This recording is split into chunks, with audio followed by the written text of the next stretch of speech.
Bismillahirrahmanirrahim. Assalamualaikum warahmatullahi wabarakatuh.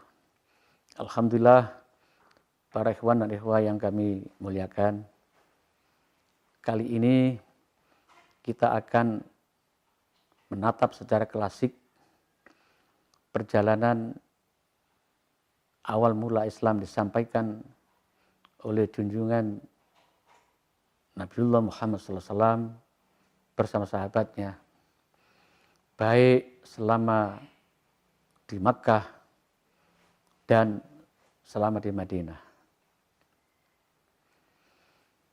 Revolusi sejarah peradaban Islam pada waktu itu dijalankan dengan penuh rencana Allah Subhanahu wa Ta'ala. Bukan rencana Muhammad sebagai Nabi dan Rasul. Bukan rencana Jibril alaihissalam. Tetapi grand design perjalanan peradaban Islam adalah Allah sendiri desainernya. Grand design itu merupakan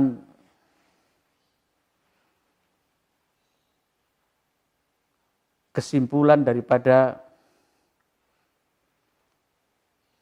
banyak rencana satu tujuan. Di dalam Al-Quran, jika kita membacanya dengan penuh ketenangan, penuh wawasan idealisme, dan penuh kesadaran peradaban atau misi peradaban, dari surah Al-Fatihah hingga surah An-Nas, semuanya mengandung rencana-rencana strategik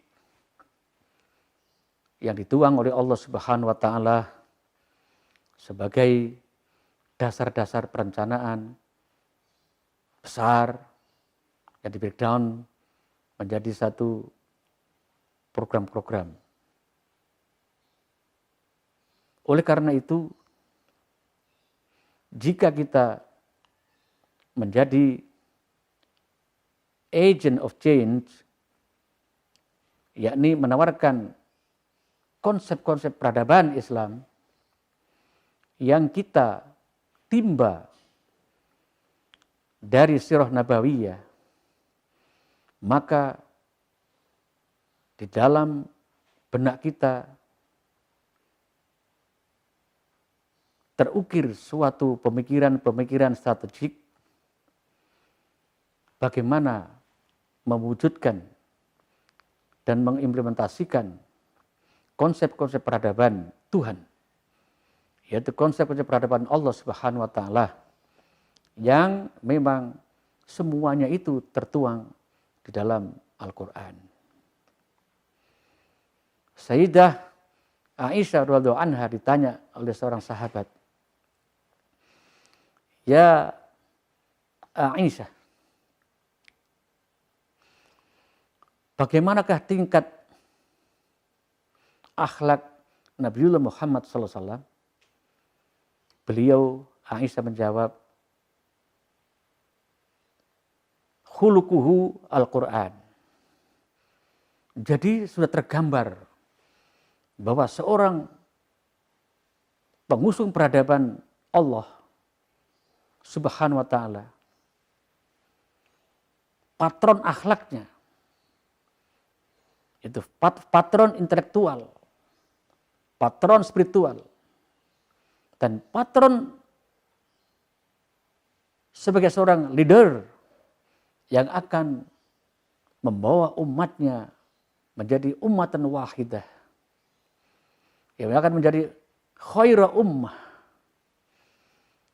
jelas memiliki karakter, yaitu karakter Al-Quran. Itulah sebabnya setiap bulan Ramadan Nabiul Muhammad SAW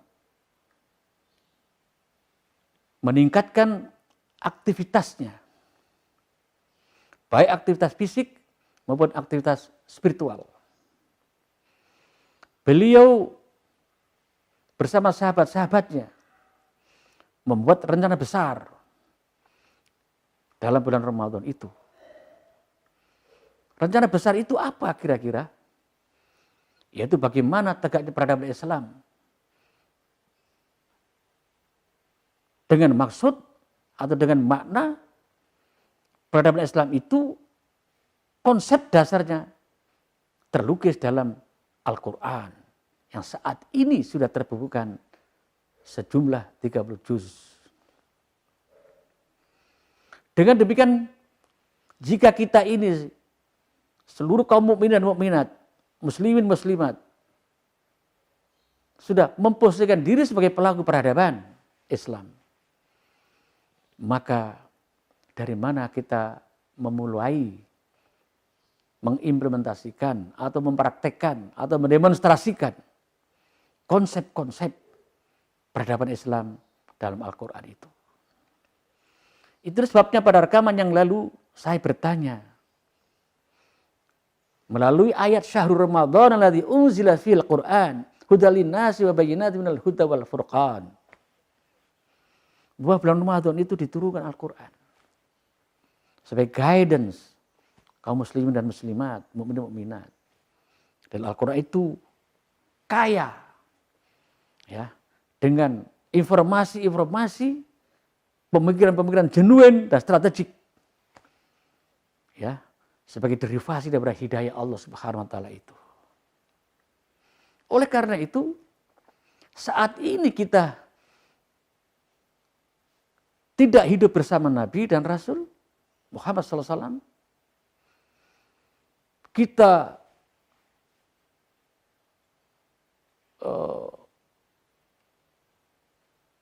sekitar 1.500 tahun gap waktu antara kehidupan beliau dengan kita sekarang. Tetapi satu kekuatan yang dahsyat, kita mengakui dan mengimani Allah sebagai Tuhan, Muhammad sebagai Nabi dan Rasul. Padahal kita tidak pernah jumpa dengan Muhammad dan Rasul, Muhammad sebagai Rasul dan Nabi. Tidak pernah jumpa dengan para sahabat yang mendampingi beliau dalam perjuangan penegakan peradaban. Tapi kita beriman dan percaya 100%. Tapi keimanan 100% itu kadang surut dan kadang juga meningkat. Al-imanu yazid wa yanqus. Iman kadang juga tumbuh positif, incremental, tapi bisa surut sampai decline. Sampai kita tak berdaya menghadapi problema sekecil apapun dikala iman sudah decline. Oleh karena itulah dalam bulan Ramadan ini kita disunnahkan melakukan amalan-amalan sunnah yang nilainya wajib. Dan nilai wajib ditingkatkan sampai 10 kali lipat. Agar umat Muhammad SAW termotivasi untuk berbaik. Dalam rangka untuk mengukir sejarah peradaban. Mengapa kita harus mengukir sejarah peradaban? Zaman abad modern ini. Dan maka mungkin kita bisa menegakkan peradaban Islam sebagaimana zaman Nabi Muhammad SAW. Paling tidak 1% daripada kinerja peradaban yang telah ditegakkan oleh Nabiullah Muhammad SAW bersama sahabatnya yang kita capai. Paling tidak kita bisa memproteksi diri kita sebagai pelaku dan pengusung peradaban untuk istiqomah dan konsisten, ya, konsisten mengimani Allah sebagai Tuhan, mengimani Al-Quran sebagai way of life, dan mengimani Muhammad SAW sebagai pemimpin kita dunia dan akhirat. Sehingga kita besok ada kans, ada modal diakui sebagai umatnya. Ya, di akhirat kelak bisa mendapatkan syafaat dari beliau. Karena kita juga termasuk pengusung peradaban Islam yang telah diusung oleh beliau. Inilah kans, inilah modal. Dan inilah alasan kita untuk menjadi golongan atau kelompok umat Muhammad SAW yang dapat syafaat dari beliau. Para ikhwan dan ikhwah yang berbahagia, tidaklah ringan kita memposisikan diri sebagai pengusung peradaban Islam di abad modern ini. Sistem kehidupan kita ini yang serba bendawi. Kalau kita renungkan sejenak dengan baik, kita ini sudah dalam kehidupan Yahudi secara sistemik. Dari segi konsumsi saja, ya, dari mulai kita mau istirahat malam, selimut siapa yang punya pabriknya, bantal, kasur siapa yang punya pabriknya,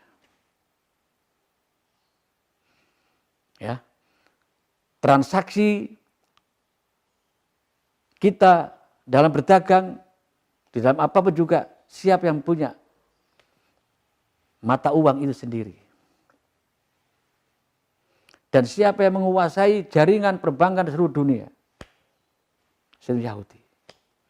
Sampai bangun dari tidur, kita masuk kamar mandi, ada odol, ada sapu, ada beras gigi, semuanya buatan Yahudi. Lantas kita bertanya, kira-kira mana produsen kaum muslimin dan muslimat? Songkok yang kita pakai, baju koko yang kita pakai untuk sholat, untuk qiyamul lail, jas yang kita pakai untuk memenuhi undangan, perkawinan dan lain-lain, semuanya buatan mereka. Baru satu sisi produk, barang, dan jasa yang lain.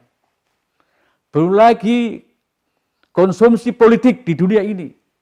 Hegemoni politik sudah di tangan mereka.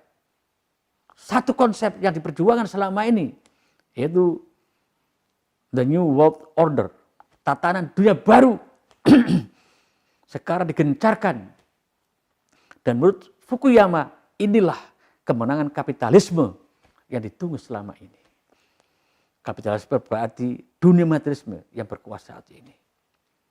Kita tidak punya kekuatan apa-apa. Tidak punya materi. Tidak punya kekuasaan.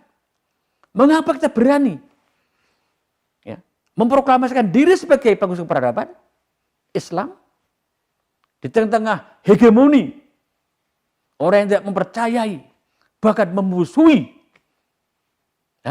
tegaknya peradaban Islam? Saudara, para ikhwan dan ikhwah, jika tidak ada sebutir iman yang menyelinap dalam kalbu kita, maka kita tidak mungkin berani mengatakan dan mendeklarasikan sebagai pengusung peradaban Islam. Hidayatullah dengan penuh kekurangannya dan kelemahannya memberanikan diri untuk mengusung visi membangun peradaban Islam. Ini sungguh sangat berat dan sungguh sangat berani. Hidayatullah memberanikan, mendeklarasikan bahwa Hidayatullah secara organisasi mengangkat visi besar, yaitu membangun peradaban Islam. Sungguh resikonya sangat berat. Ini diperlukan satu kekuatan jamaah yang dibangun atas dasar iman. Inilah yang diperlukan. Inilah kita memerlukan kekuatan ummatan wahidah sebagai satu komunal, yang bisa mengangkat peradaban Islam secara sistemik. Di bulan Ramadan ini kesempatan kita munajat pada Allah Subhanahu wa taala. Semoga Allah Subhanahu wa taala memberikan kekuatan. Dan kita juga memanfaatkan peluang yang sangat empuk ini di bulan Ramadan untuk mengecas baterai iman kita yang sudah soak. Semoga full charge, semoga full baterai di dalam bulan Ramadan ini sehingga kita mampu menghadapi tantangan bagaimanapun besar dan dahsyatnya. Jika iman yang mendorong, jika iman yang mendasari semua aktivitas kita, insya Allah dengan haul dan quwwah Allah Subhanahu wa taala yang kita peroleh dalam bulan Ramadan ini akan bisa kita gunakan untuk menghadapi tantangan dan halangan, untuk demi tegaknya peradaban Islam yang kita bangun bersama. Semoga harapan ini Allah mengijabahkan. Dan terima kasih pula atas atensi para ikhwan dan ikhwah. Semoga bermanfaat untuk diri saya dan kita semuanya demi tegaknya peradaban Islam yang kita usung. Hadanallahu wa iyyakum ajma'in. Wassalamualaikum warahmatullahi wabarakatuh.